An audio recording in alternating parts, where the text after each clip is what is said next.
আসসালামু আলাইকুম প্রিয় সরকারি চাকরি প্রার্থী ভাই বোনেরা, আপনারা জানেন কিনা জানি না, বাংলাদেশ বেসামরিক বিমান চলাচল কর্তৃপক্ষ যে নিয়োগটা দিয়েছে সেটার আবেদন 27 জুলাই থেকে শুরু হয়েছে।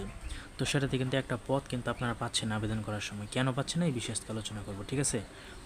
তো এখানে দেখতে পাচ্ছেন বাংলাদেশ বেসামরিক বিমান চলাচল কর্তৃপক্ষের গত 20 জুলাই 2026 তারিখের এই নম্বর স্মারকে প্রকাশিত নিয়োগ বিজ্ঞপ্তি 1 এর ক্রমিক নম্বর 32 এর প্রযুক্তি সহকারী পদে নিয়োগ অনিবার্যকরণে স্থগিত করা হলো। তার মানে আপনারা বুঝতেই তো পারছেন এই পরীক্ষা মানে এই আবেদনটা কিন্তু স্থগিত পোস্টপোন করেছে, ঠিক আছে?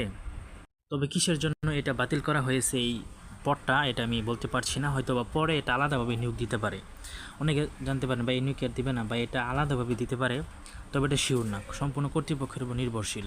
তো তার জন্যই এগুলো আপডেট জানার জন্য আমার চ্যানেলটা আপনি অবশ্যই সাবস্ক্রাইব করে রাখবেন। এতে করে আপনি বিভিন্ন ধরনের আপডেট, সরকারি চাকরির আপডেট এবং বিভিন্ন ধরনের সরকারি চাকরির সার্কুলার পেয়ে যাবেন।